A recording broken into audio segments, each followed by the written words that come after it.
Hey guys, it's Mick here. Today I'm working on fixing stuff.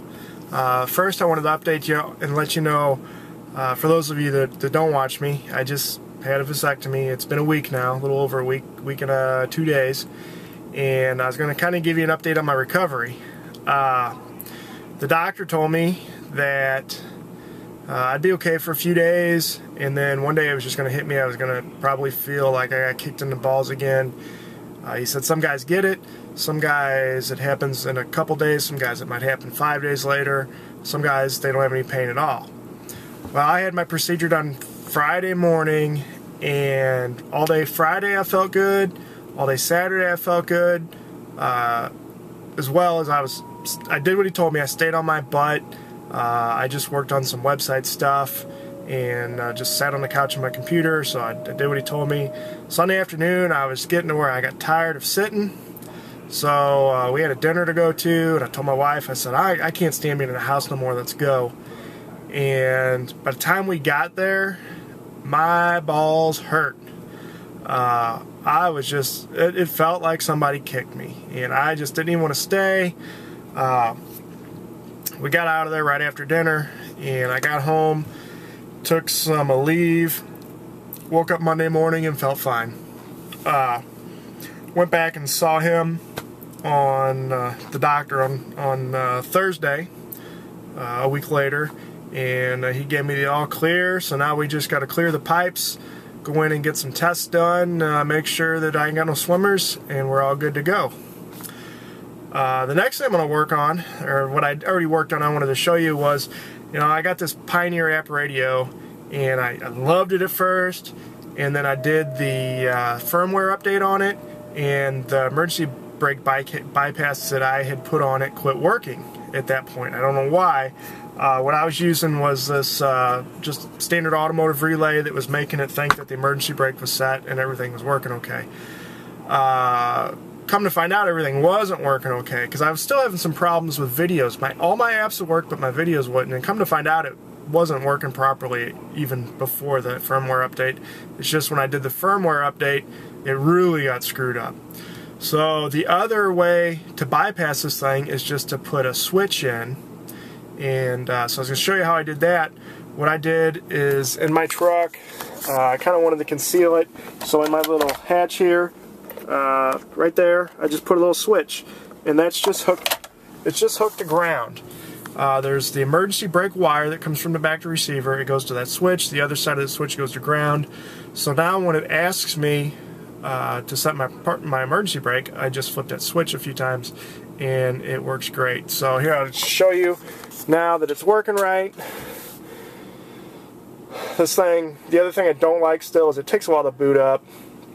And it's still got the stupid message every time that you boot it up that it wants to, you got to read a stupid disclaimer, I guess, every time you turn the radio on, and I think it's kind of silly. So we're still booting up, and here we go. So here's the stupid disclaimer you get every time you turn the radio on. You have to hit OK. There's what you get. Oh, better turn it down. There's what you get when your phone's not hooked up. As you can see, it doesn't show iPod or the apps. The phone's lit up because I got the Bluetooth going. So now I got that stupid thing up there fixed, and I rerouted my wire that goes to stereo up there, so it kind of works out a little better for me. So let me get the phone hooked up here. So as soon as you hook the phone up, you get another disclaimer, or it asks you to allow it to launch the app.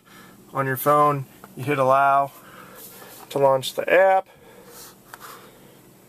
and then it should clear this in just a second. But that's the screen I was telling you about that I had to put the switch in. So like right now I can't hit OK, but if I go down here, see, I flipped it off, and now it'll bring all my apps up, and so there's my apps that I can use. Now if I close this and I want to watch a movie, I can now go right to my videos, and here we were watching, I was letting the kids watch Rio the other day. So it brings that up, I come back down here, flip my switch, then the OK lights up, I can hit OK, and then there we can watch the movie on there. So that's one way to override it. So as you can see, if I flip my switch back off, then I lose the availability to be able to watch video on it now. So, you know, it's a lot better than it was since I put the switch in and took the relay out. I'm still kind of borderline on whether I really like the stereo or not, because it would be nice if I could run the apps. I understand it works with the iPhone, and it'd be nice if I could run the apps all from the stereo to where I don't have to be messing with my phone. But some of the stuff you still gotta go to your phone for. It's just kind of a pain in the ass. So I don't know if I really like it or not. So anyway, that's it on my stereo. What I'm gonna get ready to work on now is one of my other projects was I put that 4-inch exhaust on my truck, and I love it. It sounds badass.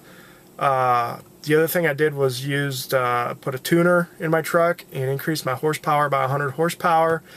And between the exhaust and the tuner, I am now getting an average of 6 miles to the gallon better fuel mileage. I went from about 12 to up to about 18, and I'm still having some problems of putting my foot into it, because with the extra horsepower and the way my truck sounds, it's just, I like it, and so I want to run it.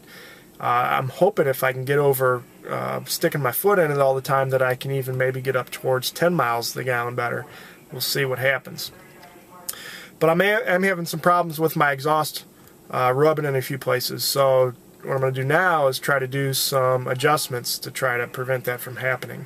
I'm hoping I can just loosen a couple bolts and move some stuff around to get it where it needs to be, and we'll see what happens. Alright, so here we are in my truck, and here is where we're getting the vibration from. This is the right here, this is the cross member that goes under the transmission, and the exhaust is just barely hitting on that bolt right there. And then the other problem I got is there's not a lot of room between the exhaust and this, I think this is the tube for the oil.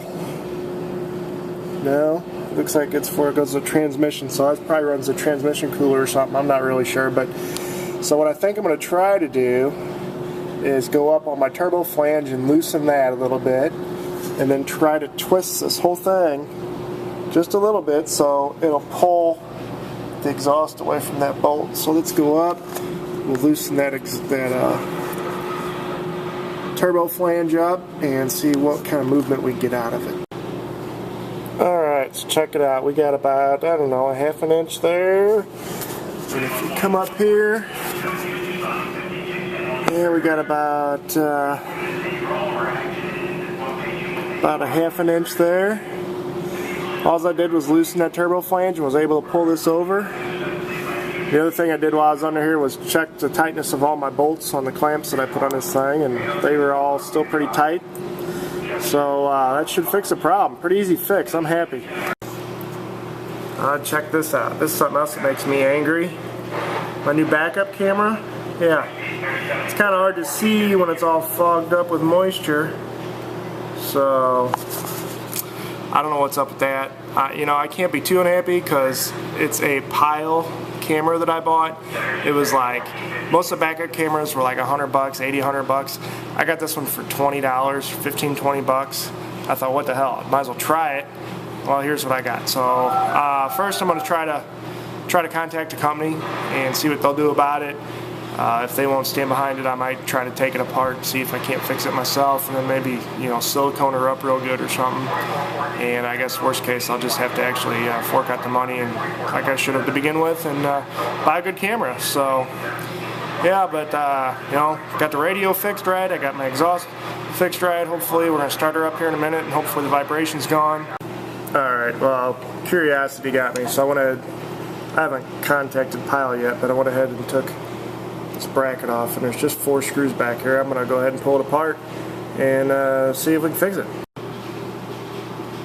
Alright, so we got it all apart. Now you can see the moisture in it, so I think we're just going to take the air compressor and kind of gently blow a little air through there, clean her up, and then silicone the shit out of it and put it back together. We'll see what happens. Alright, we got her all put back together. Silicone the crap out of it. I even put silicone in the screw holes. I thought maybe that's where the moisture might have come in. So we just silicone the crap out of it. We'll see what happens. If it happens again, then I'm just going to throw this one in the trash and go spend the money and get a real backup camera. Alright, we got her all back together. Now we'll make sure she still works, and then hopefully we don't get any more moisture in it. If we don't get any more moisture in it, then it's a good $25 pile camera. If it gets moisture in it again, then it's a piece of shit. Alright, so we got the backup camera put back together, and let's test it out. Make sure it still works here. I'll get the old stereo fired up here, and turn my power onto the camera. Turn the... Uh-oh. Oh, let's try that. There we go. Hey, look at that. I can see the gravel parking lot behind me. So, good deal. So it's a little better. It's kind of a fuzzy picture, but it just could be, who knows. I don't know, maybe I gooped up got some fingerprints on it or something, but at least I can see it now. I wasn't able to see it before. So we know that's fixed. Now we fired our truck up, see if we got the exhaust vibration fixed.